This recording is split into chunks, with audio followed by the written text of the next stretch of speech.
Well, today is Friday, March 13th. I'm Brittany Noble, and here's what's coming up today on The Breakdown. The family of a black man fatally shot during a homecoming event at Lincoln University of Pennsylvania is now suing the school. The lawsuit claims the historically black university failed to provide adequate security despite warnings about safety concerns before the event. Family conflicts over parenting, divorce, and finances can quickly turn into emotional and costly court battles for black families. Some experts say mediation may offer a healthier path forward. We speak with family mediator ahead about how families can resolve disputes, protect relationships, and avoid prolonged litigation. The music industry generates billions of dollars every year, but many artists say they're still struggling to see their fair share.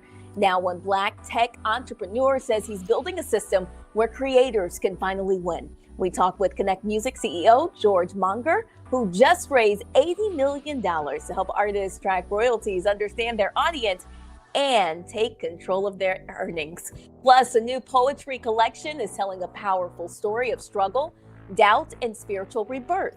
Author Kristen Gilbert joins us to discuss Righteous Hurricane, a poetic testimony of God's grace, tracing her childhood journey to finding faith and finding purpose. The Breakdown starts right now.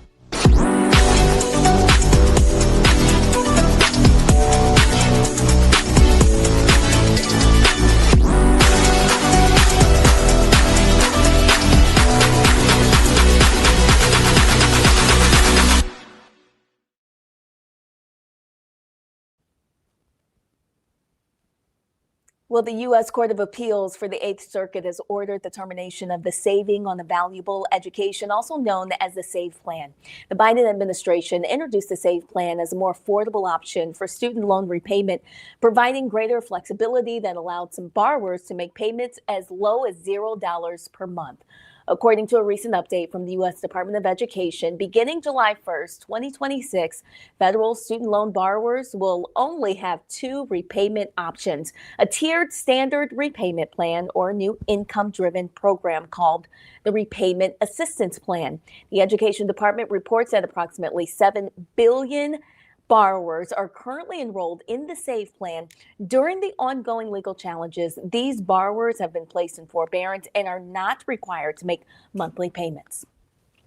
17 blue states filed a lawsuit against the Trump administration over new race, gender, income, and academic performance-based reporting requirements for universities. The lawsuit challenges the new Admissions and Consumer Transparency Supplement, the ACT survey, which requires universities to provide years of admissions and student data related to diversity, equity, and inclusion, all to ensure schools aren't engaging in affirmative action.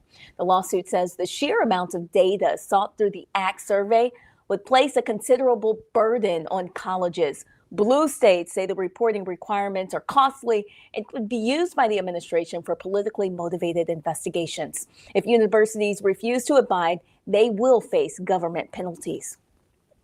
A new gerrymandered congressional map approved by the Missouri General Assembly will remain in effect. A Jackson County judge issued this ruling Thursday. Campaign Legal Center, the American Civil Liberties Union of Missouri, and the Voting Rights Project filed this lawsuit challenging the state's mid-decade redistricting effort. The group claims that the new map violates the Missouri Constitution's requirement of compactness and was drawn under direct pressure from the Trump administration. The map divides the Kansas City area into multiple sprawling districts, which clearly violates the constitutional mandate. If allowed to remain in place, this map would signify a significant setback for fair representation in Missouri. The state's constitution stipulates that redistricting should occur only once every decade following the U.S. decennial census, and that the maps must be drawn compactly. Chicago Mayor Brandon Johnson is postponing a bid for a polling place protection ordinance named in honor of late Reverend Jesse Jackson Sr. The Reverend Jesse L. Jackson Sr. Fair Access to Democracy Ordinance would create a 100-foot democracy zones around polling places where federal immigration agents could not conduct civil enforcement operations. The measure would have also required landlords to provide secure mailboxes for tenants and add protections against doxing or harassment of election workers. Violations could carry fines ranging from $500 to $5,000. Johnson had scheduled a special city council meeting this week to vote on the resolution, but the mayor's office and the city council members sent a memo postponing the special meeting indefinitely and without explanation. Also, the Trump administration wants the Supreme Court to expedite ending temporary deportation protections for more than 350,000 Haitian immigrants. This request is part of the administration's broader effort to roll back temporary protected status for immigrants from at least a dozen countries. TPS, created by Congress in 1990, gives people from countries facing war, disasters, or dangerous conditions the right to stay and work in the U.S. temporarily. Haitians were first granted TPS after a devastating earthquake back in 2010. A federal judge recently blocked the Trump administration from ending those protections. The Justice Department has since then asked the Supreme Court to intervene, and so far, the Supreme Court has allowed the Trump administration to roll back protections for Venezuelan migrants, and a request involving Syrian immigrants is currently pending.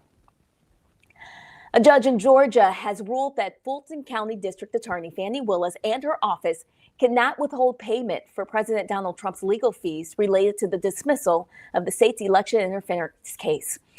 Superior Court Judge Scott McAfee determined that Willis's office remains disqualified from the case due to a previously identified conflict of interest involving her relationship with the special prosecutor assigned to that matter.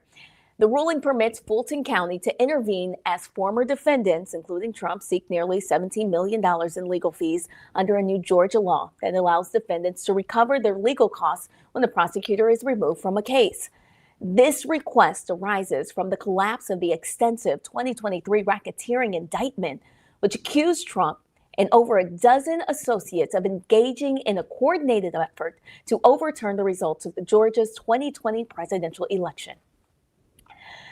The family of a black man fatally shot during a homecoming event at Lincoln University of Pennsylvania has filed a lawsuit against the school. The suit alleges that the historically black university failed to maintain adequate security and promptly respond to warnings of potential violence. 20-year-old Juwan Jeffers was shot during homecoming festivities October 25th, 2025 on the university's campus. Authorities say gunfire erupted just before 9:30 p.m., leaving Jeffers dead and 6 other people injured. According to the complaint, the university had knowledge of safety concerns prior to the event, but failed to implement adequate security measures. Officials in Lower Oxford Township had previously warned the HBCU about a crowd control problem and parking issues that prevented EMS vehicles from responding to emergencies. Township officials also offered assistance during a public meeting to help address those concerns, but the university declined the help. The lawsuit claims Jeffers' death could have been prevented with stronger safety planning.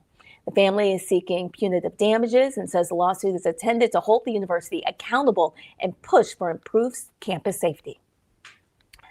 A Southern California federal appeals court ruled that a white first grader has First Amendment protections after she was allegedly punished for giving a Black Lives Matter drawing to a black classmate.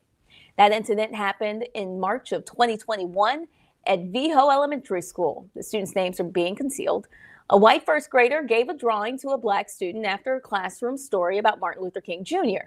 Well, the lawsuit says the white student felt bad because black people were put in a worse position and made a drawing showing all her friends holding hands with the words, "Black Lives Matter, any life." The black classmate took it home. When the black mother discovered the drawing, she became offended and asked the school to take action. So the next day, the white student was asked to apologize and barred from recess for 2 weeks. 11 months later, the white mother learned of the incident from another parent and filed a complaint and lawsuit alleging First Amendment violations and retaliation. The court ruled in the white student's favor, saying the Constitution protects everyone, no matter their age. Also, a new lawsuit claims that the Memphis Grizzlies have been replacing black security officers with white officers. In the complaint filed in federal court in Tennessee, former security employee Godfrey Howard states that he was fired in 2023 and subsequently overlooked for a promotion that was given to a younger white man. Howard asserts that he had never been disciplined or written up during his time with that organization. And the lawsuit also alleges that this shift began after a new director of team security was hired in late 2023, claiming that black officers have been gradually phased out of their positions since that time. Well, coming up after the break, today on The Breakdown, family conflicts can quickly turn into costly court battles, but is there a better way to resolve them? Family mediator Bernard Crowley joins us to explain how mediation can help families find solutions and move forward. Remember, for more news headlines and in-depth coverage 24 hours a day, you can visit the Black Star Network. We're your source for stories that matter to our community. We'll be right back. You're watching The Breakdown with Brittany Noble on the Black Star Network.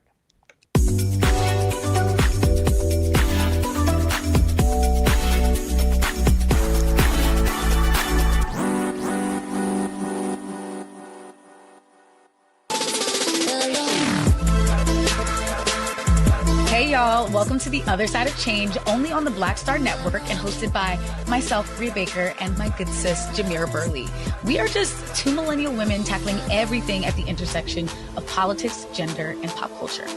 And we don't just settle for commentary. This is about solution-driven dialogue to get us to the world as it could be and not just as it is. Watch us on the Black Star Network, so tune in to The Other Side of Change.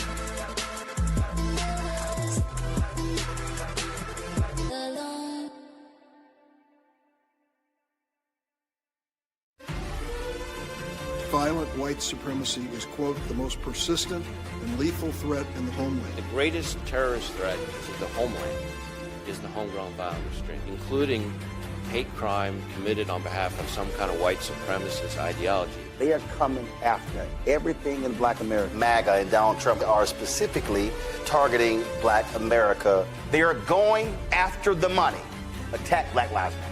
Attack critical race theory, attack woke, DEI. MAGA wants to defund Black America. This is a perfect example of their desire to completely degrade and de-emphasize Black people.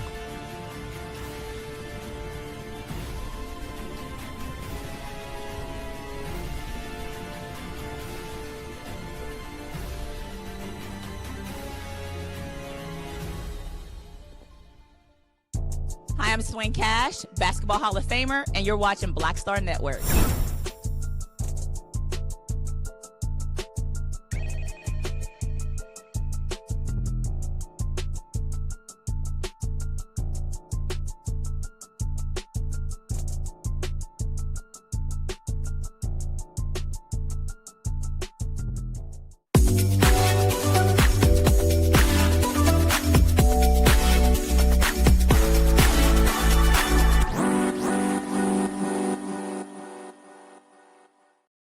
Welcome back, and thank you for joining us on The Breakdown. Family conflict is something that many people experience, but when disagreements escalate, whether over parenting, divorce, caregiving, or finances, the emotional and financial toll can quickly become overwhelming. And for many families, the traditional court system can sometimes deepen the conflicts instead of resolving them. And that's why some experts say family mediation can offer a healthier and more productive pathway forward, creating space for communication, accountability, and practical solutions without the stress and cost of prolonged litigation. Joining us now to talk about how mediation can help our families navigate conflict and build healthier relationships is family mediator and conflict resolution specialist, Bernard Crowley. Hello, everyone. Hello, Bernard. Thank you for joining us today on The Breakdown. Thank you for having me. Absolutely.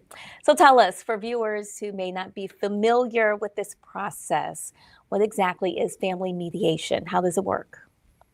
So family mediation is a place where you can allow parents to come together without going to court. So there's a lot of misconceptions, a lot of myths when it comes to mediation.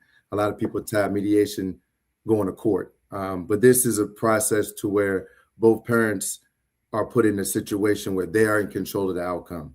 Whereas if you go before a judge, obviously that falls, that'll happen with the judge. If we to go forward with him, he'll decide the outcome for you. So you don't even have to do that. With mediation, it allows parents to come together, talk about, issues that they've had or concerns, moving forward, a path forward with a structured plan, which allows, the parents to actually reach an agreement without any type of stress, or they can actually be able to be open about anything they would like to share, opposed to, because again, it's a private setting, it's a private, confidential place where it makes you feel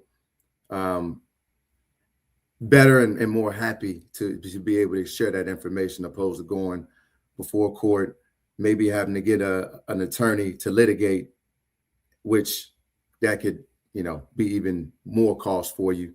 But family mediation, that gives you the control of the outcome, allows you to save time, money, along with being in control of the all the issues that y'all may have. Y'all can actually have a private setting to where y'all can talk those things through, both parents. Renard, what kinds of family issues are most commonly resolved through mediation? Most common issues are, you have, the court looks at it as, you got custody, visitation, child support. Those are the three key areas that a lot of parents come to mediation for.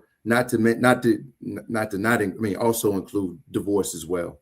So when you have, conflicts within divorce, you're trying to, instead of going to court, you can actually come to mediation for divorce as well. And the way we look at mediation is that instead of going to we don't call it the typical legal terms, custody, visitation, or child support. We look at mediation as different terms we use, which is, for custody, we call it decision-making, because essentially that's what it means. It's the decision-making responsibilities of the child. Now, when we look at visitation, we call that co-parenting, because essentially it's a co-parenting schedule that both parents agree on, and that's the terminology that we use. And when it comes to child support, it's called financial support of a child, which means, again, same thing as a legal term, but we don't use those terms in mediation. And essentially that all is pertaining to a co-parenting plan. So custody, visitation, child support, we call it a co-parenting plan, with two parents working together to come up with a plan for their child or children. And now, as far as the divorce, we allow spouses, ex-spouses to come into this divorce in mediation, where they can, unfold and address those concerns that they have with each other. And we can do that through mediation, and, essentially be able to come up with an agreement without even having to step in the courtroom. Emotions can get high, especially in situations involving divorce, parenting disagreements.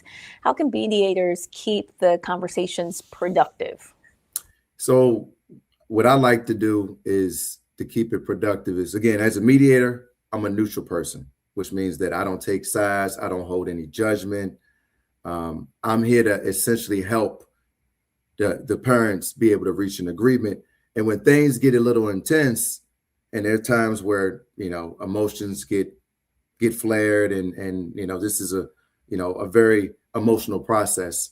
So it might be a time where a parent or parents can't get along in a mediation session, where we're in person or on a Zoom call or virtually. So what I like to do is, express to parents that we can also meet separately, which means that if we're on a virtual meeting, we can assign parents to a break room, and I would shuffle back and forth and speak with each parent to ensure, they may have questions and concerns.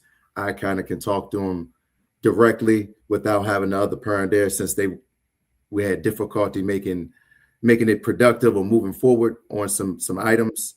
So those, there are instances where we are able to separate the parents in different rooms to reach an agreement. And that happens sometimes depending on the emotions, and if we're not making any progress in a mediation session. So there are ways where you don't actually have to be in person to reach an agreement. You can be, in separate rooms, and the mediator could shuffle back and forth to reach an agreement between parents that have a high conflict or can't get along in the same room, or not able to reach an agreement due to the intense emotions that they have between each other.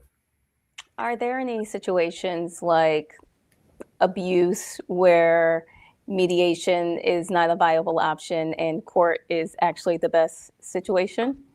Yes. So when it comes anything pertaining to, because again, the mediation is about the best interest of the child, more importantly. And as a mediator, if it's anything in regards to abuse, neglect, or anything detrimental to a child, mediation would not be a path forward as far as trying to get a resolution. Because again, this mediation is more importantly about the best interest of the child.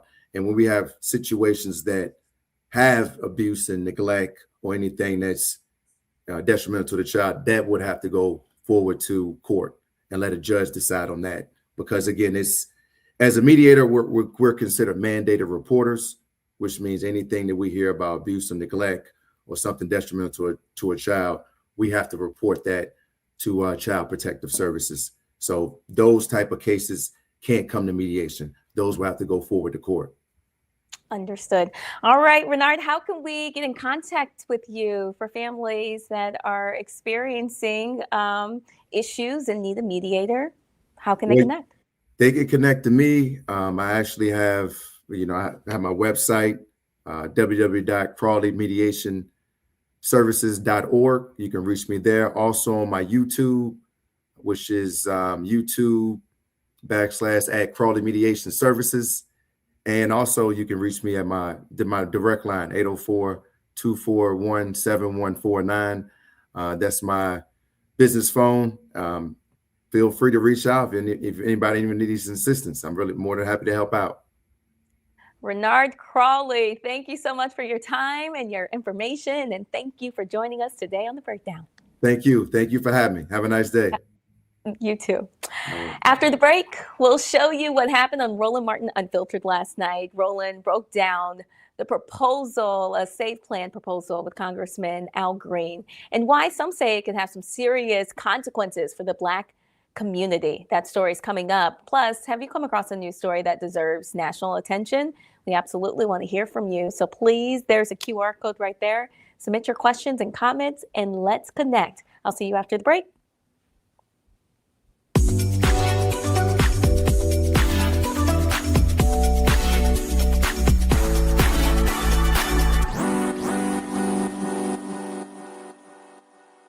With medicine and science under attack, I want to keep you and your family informed and healthy. I'm Dr. Ebony Hilton, and I knew at the age of 8 that I wanted to be a doctor. So I studied hard and became the first African-American female anesthesiologist hired at the Medical University of South Carolina since its opening in 1824. And I always say I was made into a doctor, but I was born to be a mom. And as a new mom, wife, sister, daughter, and friend, I understand how frightening a medical crisis can be. I care for individuals on some of the worst days of their lives, and it's my mission to provide you with a safe space to gain clarity on issues affecting your mind, body, and soul. I recognize that there are health disparities, particularly as it pertains to race, and I want to help bridge the gap between you and your healthcare providers. Join me every Thursday for Second Opinion on the Black Star Network, where each week I'll invite experts from various medical fields to share the latest health news. We'll discuss topics such as the vaccine debate, mental and sexual health, medical bias, infertility, menopause, andropause, nutrition, and aging. Together with my medical colleagues, we aim to provide you with a second opinion. Don't miss it, Thursdays only on the Black Star Network.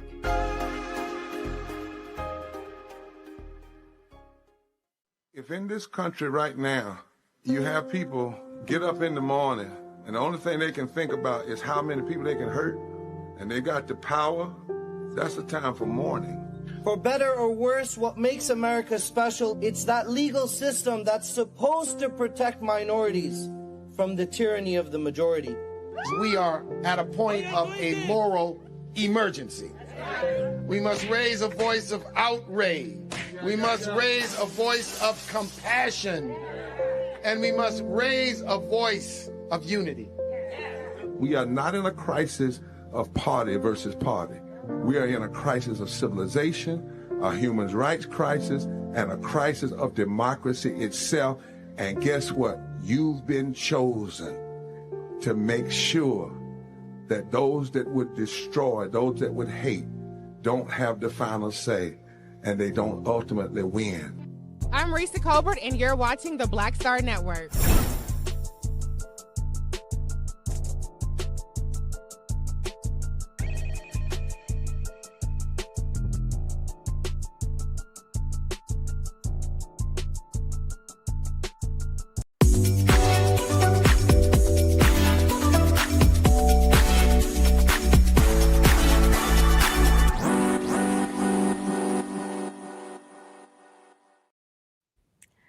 In today's Black and Missing, Indianapolis Metropolitan Police are asking for your help finding Travion Pirtle.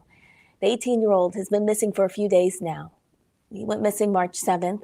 He was last seen near 38th Street and German Church Road on the city's east side. He may be in need of medical attention, and the circumstances of his disappearance are still unknown. He was last seen wearing Adidas pants with white stripes and a black hoodie with red lettering. He has a dermal piercing under his eye and tattoos. Please call the Indianapolis Metropolitan Police Department at 317-327-6160 if you know anything.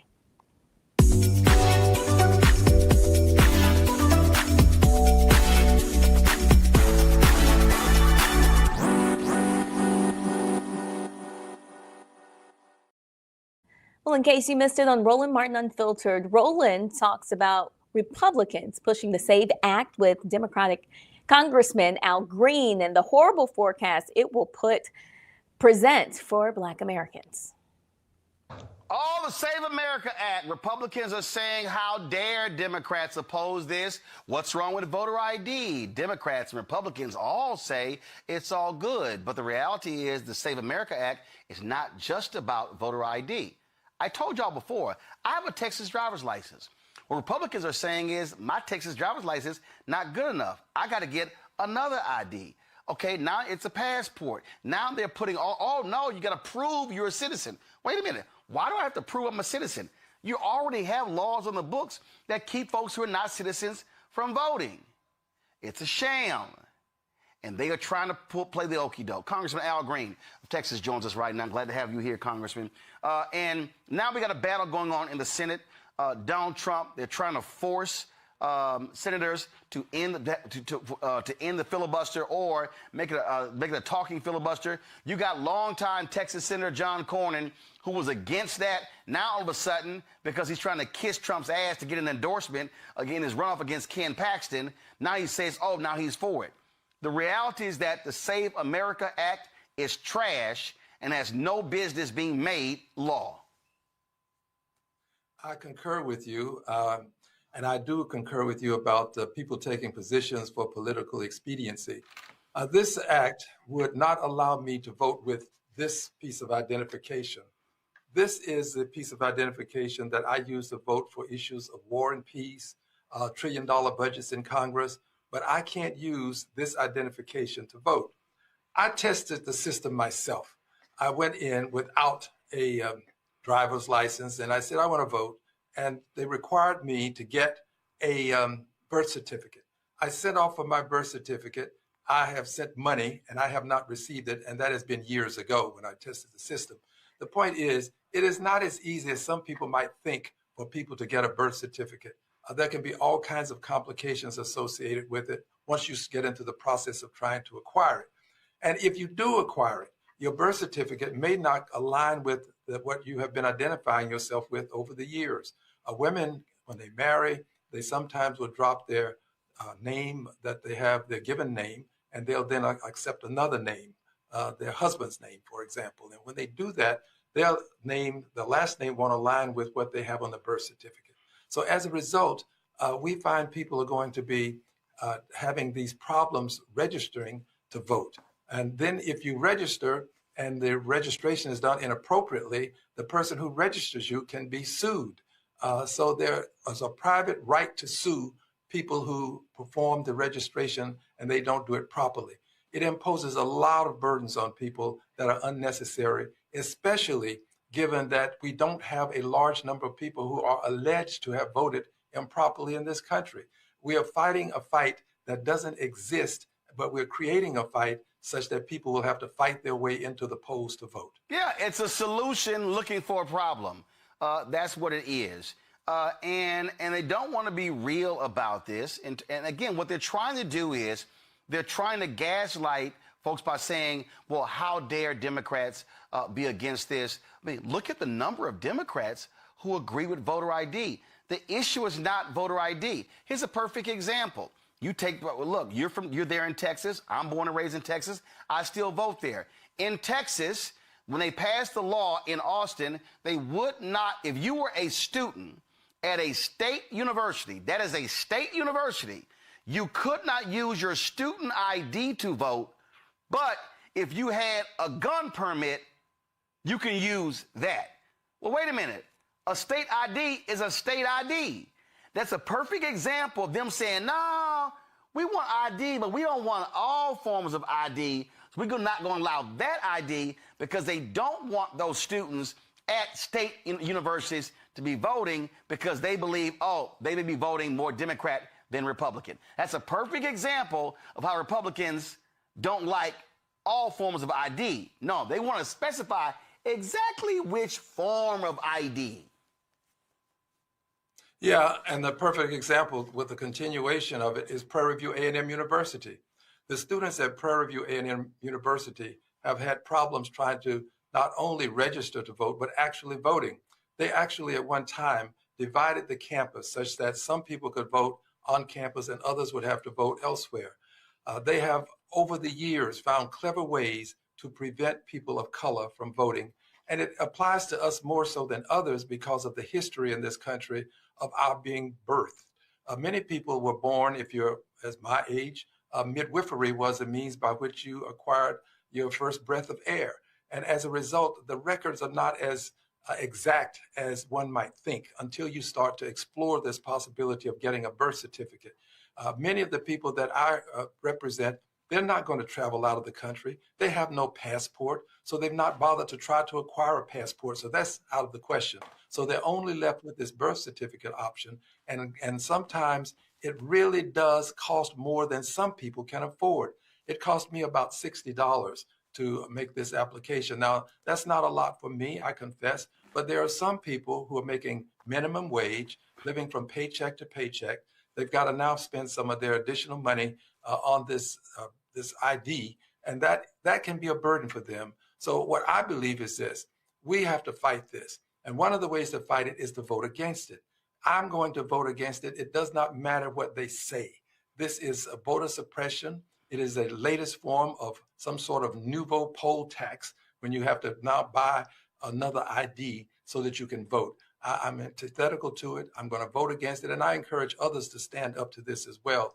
Do not be bullied into believing we are doing something inappropriate because we refuse to allow people to suppress the vote, not only in Black communities, but I mentioned Black communities because of our history in the country, but poor white people are going to have similar problems. And we have to protect their rights when we protect our rights. Well, these poor white folks had better recognize that just because Trump is saying it don't mean it's good, and they better speak up or they're going to look up at the last second. Look, we know the last election how they moved voting locations and they screwed over Native Americans in South Dakota, where they moved the polling site, and that impacted their vote turnout.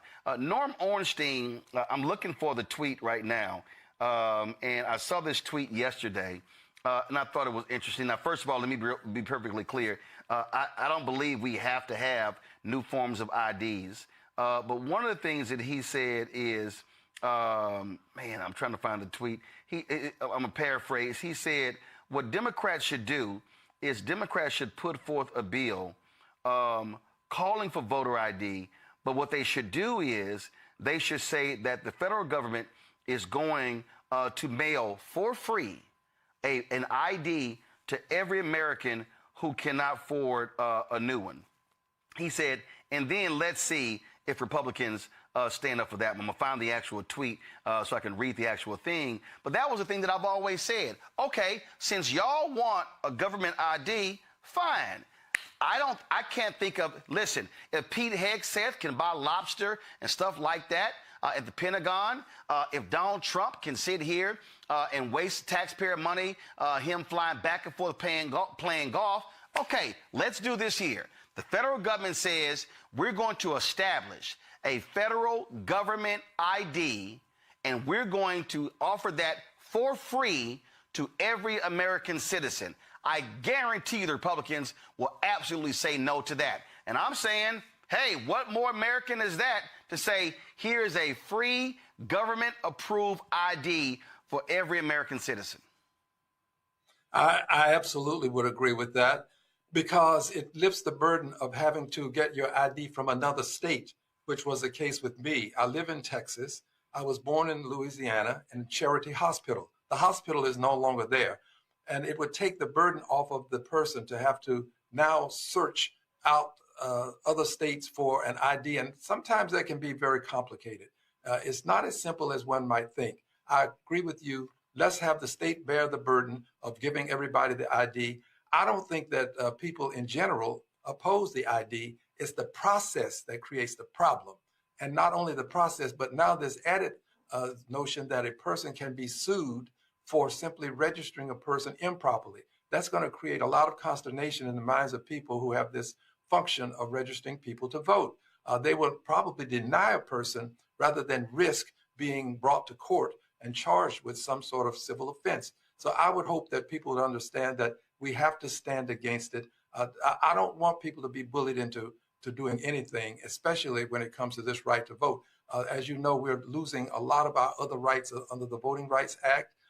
We've lost this opportunity to pre-clear, and as a result, we're now finding that we're having laws like moving the various voting registration places or voting places around without any pre-clearance. All of these things are being done to suppress the vote and to maintain power in the House of Representatives and in the Senate. They've gone so far as to redistrict various portions of states such that lines are drawn to eliminate congressional districts. Again, just to maintain the power in the Senate. And it would seem that this would be so onerous that people could see through it and immediately decide that this is not something that they can support. It's all about maintaining power, and it's all about racism in the process. Absolutely, absolutely. Congressman Al Green, we appreciate it, sir. Thank you so very much, my alpha brother. Well, thank you very much. And Clyburn is one of the most knowledgeable persons in Congress.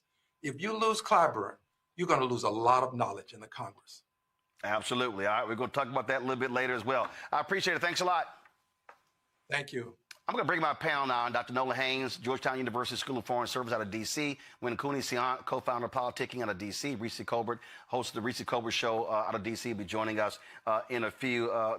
Win Cooney, I'm going to start with you. This is the tweet that Norman Ornstein put out. He said, Senate Dems need to introduce an actual voter ID bill, include state-issued student IDs as acceptable, and offer free passport cards for those now lacking an official photo ID. Contrast it with the Save America Act, which uses voter ID as a smokescreen for voter suppression.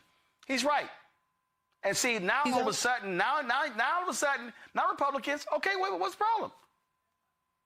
He's absolutely right. He's absolutely right. And this is just another attempt by the Republicans at voter suppression.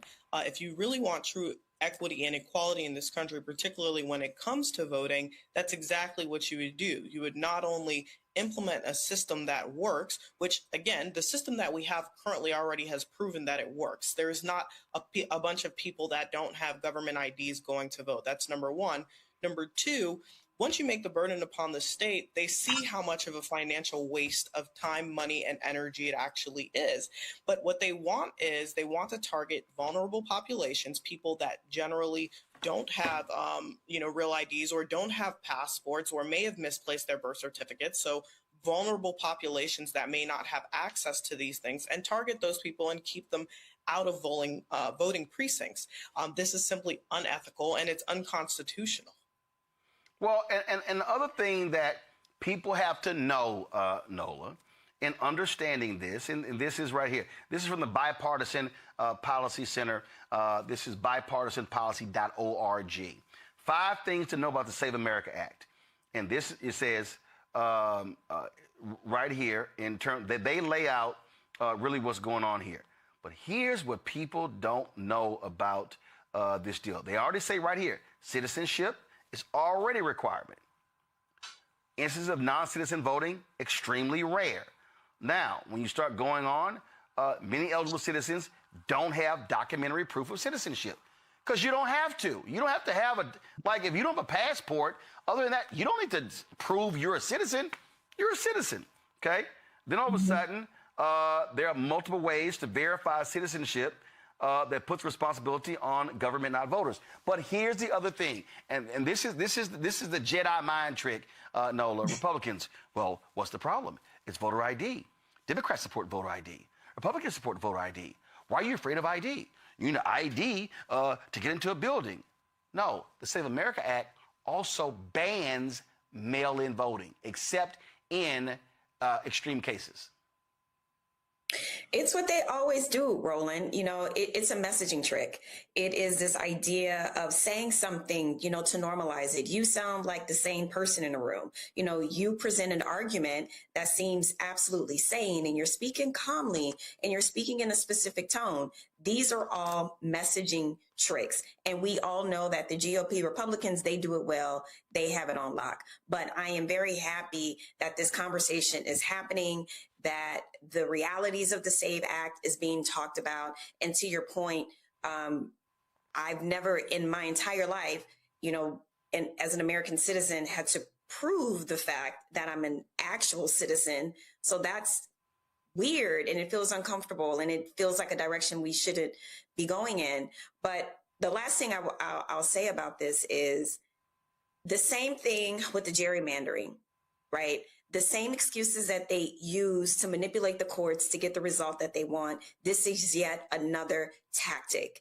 But at the end of the day, we can inform, we can educate, which is one part of this, so people can know what to do when they get to the polls. But the other side of this is a larger conversation that we need to have about the way in which some of these loopholes are exploited, because it is clear as day with the redistricting situation in Texas that suppressed voters. What happened in that Texas race was just clear as day to many people. And we are in midterm season. And I'm very worried that things like this are going to continue to happen. And what will the fix be outside of educating people on what to do at the polls? That's what I'm worried about.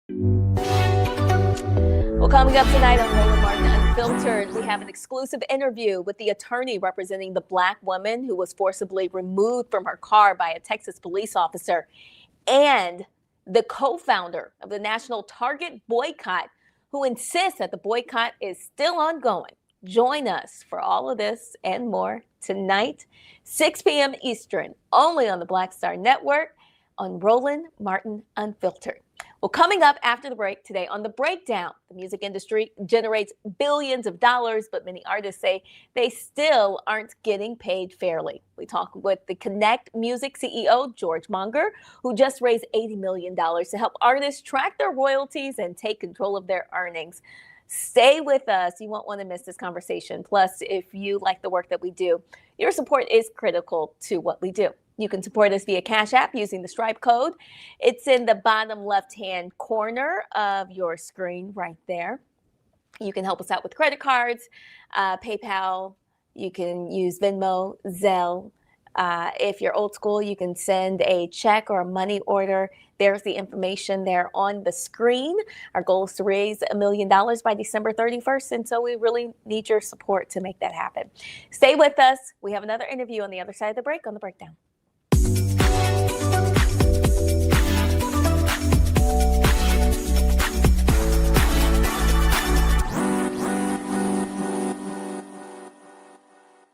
With medicine and science under attack, I want to keep you and your family informed and healthy. I'm Dr. Ebony Hilton, and I knew at the age of 8 that I wanted to be a doctor. So I studied hard and became the first African-American female anesthesiologist hired at the Medical University of South Carolina since its opening in 1824. And I always say I was made into a doctor, but I was born to be a mom. And as a new mom, wife, sister, daughter, and friend, I understand how frightening a medical crisis can be. I care for individuals on some of the worst days of their lives, and it's my mission to provide you with a safe space to gain clarity on issues affecting your mind, body, and soul. I recognize that there are health disparities, particularly as it pertains to race, and I want to help bridge the gap between you and your healthcare providers. Join me every Thursday for Second Opinion on the Black Star Network, where each week I'll invite experts from various medical fields to share the latest health news. We'll discuss topics such as the vaccine debate, mental and sexual health, medical bias, infertility, menopause, andropause, nutrition, and aging.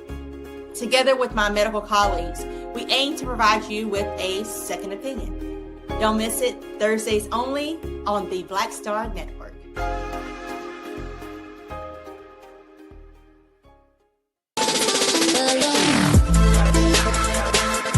Hey y'all, welcome to The Other Side of Change, only on the Black Star Network and hosted by myself, Bria Baker, and my good sis, Jamira Burley. We are just two millennial women tackling everything at the intersection of politics, gender, and pop culture. And we don't just settle for commentary. This is about solution-driven dialogue to get us to the world as it could be and not just as it is. Watch us on the Black Star Network, so tune in to The Other Side of Change.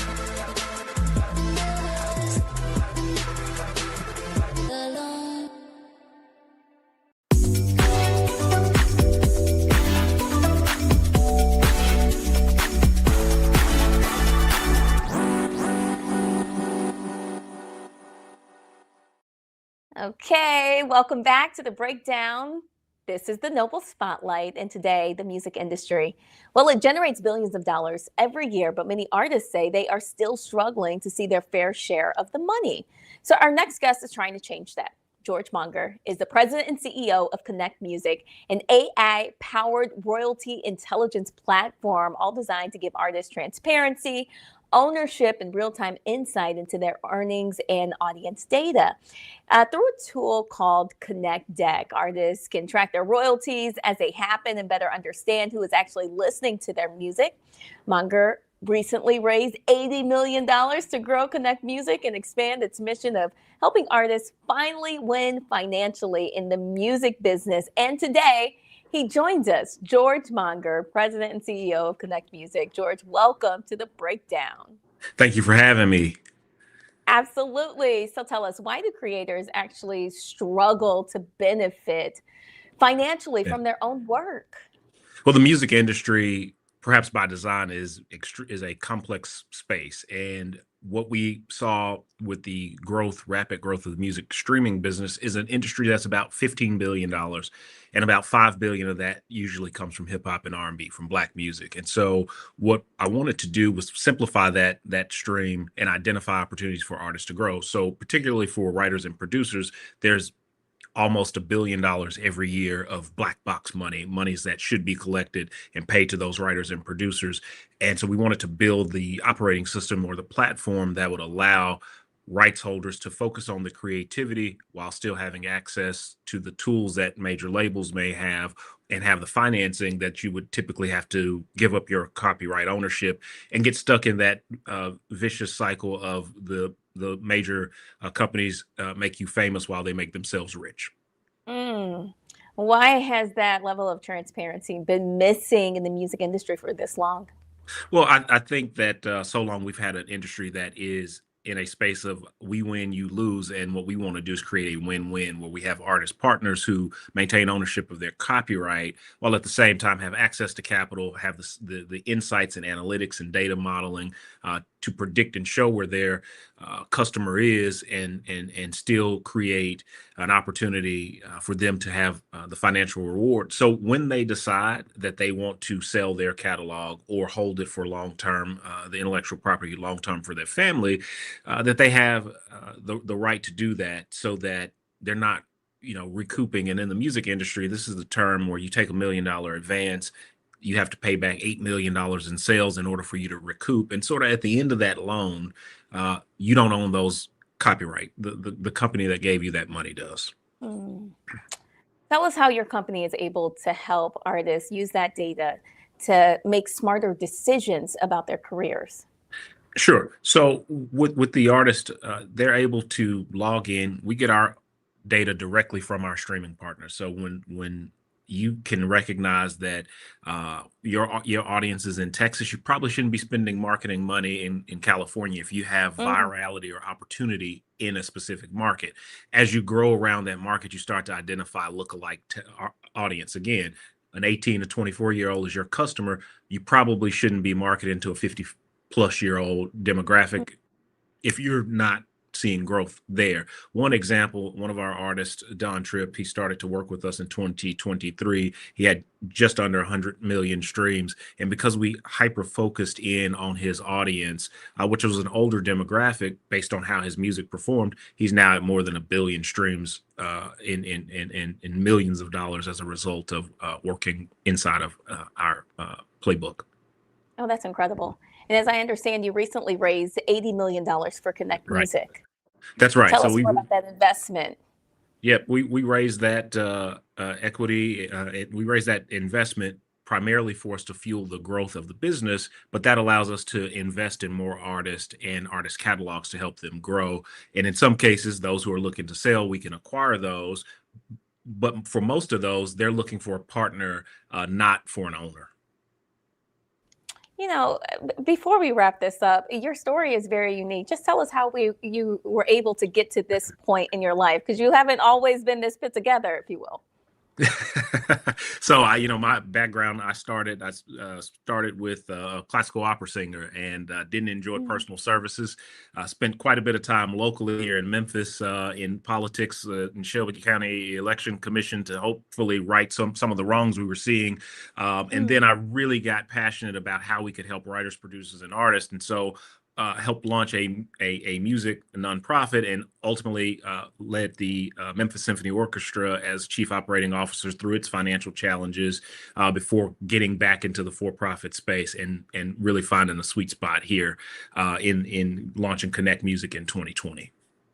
All right. Well, George Monger, President and CEO of Connect Music, thank you so much for joining us today on The Breakdown and sharing how you are working to reshape the future of the music industry. Incredible.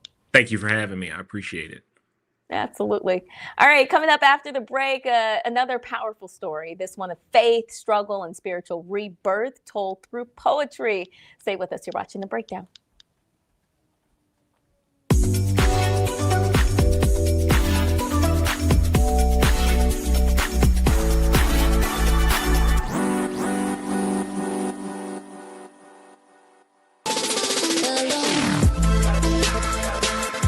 Hey y'all, welcome to The Other Side of Change, only on the Black Star Network and hosted by myself, Rhea Baker, and my good sis, Jamira Burley. We are just two millennial women tackling everything at the intersection of politics, gender, and pop culture. And we don't just settle for commentary. This is about solution-driven dialogue to get us to the world as it could be and not just as it is. Watch us on the Black Star Network, so tune in to The Other Side of Change.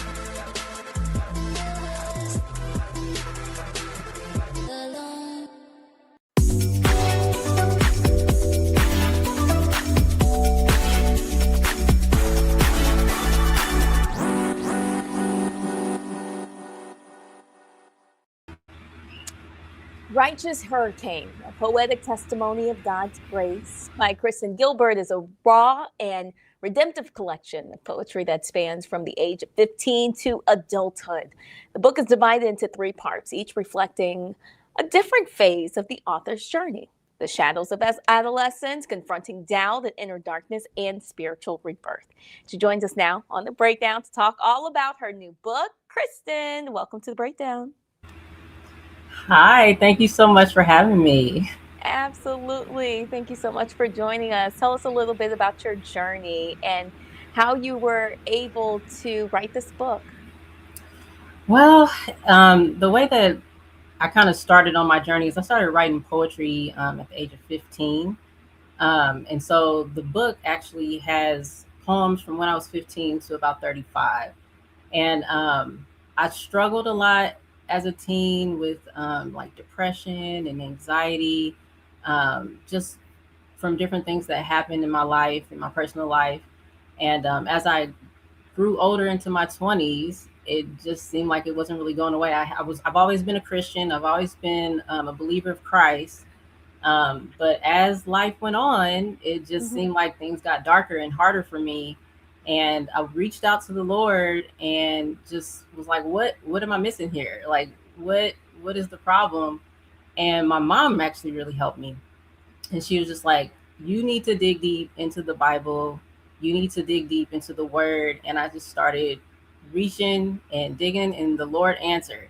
And so Righteous Hurricane is really just about poems that I've written from the time of where I was in pain until the Lord just really saved me, really, and got me through it. And the purpose of me writing it was just to bring people hope. Like, if you're in pain, the Lord is there to save you, and he's there to get you through it. In the second part of your book, you talk about inner darkness and your struggle to trust God, who may feel distant at times. Talk to us about this. Yeah, so like I mentioned, in my 20s, I struggled with depression and anxiety, and I really sunk to a really low place. And my poems really reflect that. So in the beginning stages, in the second part of my book, like kind of the beginning poems, you really see that pain, and you really can feel how dark moments can get. And when I was moving through that kind of stage of getting to know the Lord a little bit more, I realized that as a Christian, as a follower of Christ, you do not have to live in depression. You do not have to exist in an anxious state all the time. I just didn't understand that because I didn't have an intimacy with Christ. And so, in the book, I kind of go into what those emotions look like through that transformation. It was a lot of feeling lost, feeling dark, and then all of a sudden getting a little bit of hope, starting to feel closer to the Lord and feel like, okay, I'm not in this alone. I'm not by myself. And so towards the end of the second half of the book, it's like my eyes were open. It was like it just clicked. And I remember the moment perfectly in 2019, right before COVID. I was just praying to the Lord, and it just hit me. And I was just like, oh, wow, wait, Lord, you died on the cross for me personally. You have to take it so personal, because yes, he died for the world, but he died personally for me. And it was like my eyes completely open, and I was like, okay, Lord, this is where you want me to be. You want me to recognize who you are and get close to you. So towards the end of the second half, I'm really exploring more of what that joy looks like in the Lord. What does it mean to be encouraged and inspired by the Lord? How can I walk in truth and in faith instead of walking in darkness and depression? And the final part of your book, A New Creation. Tell us about this part. Yes. So this is right after that moment in 2019. I just devoted my life to Christ. And I said, okay, I want to follow after you, Lord. Show me how. And I just kind of realized the joy of the Lord in every single moment. Not saying it was easy, because we live in a broken world. We're constantly around a lot of pain and darkness. But he held my hand throughout the whole time. So the last part is really just filled with light and joy.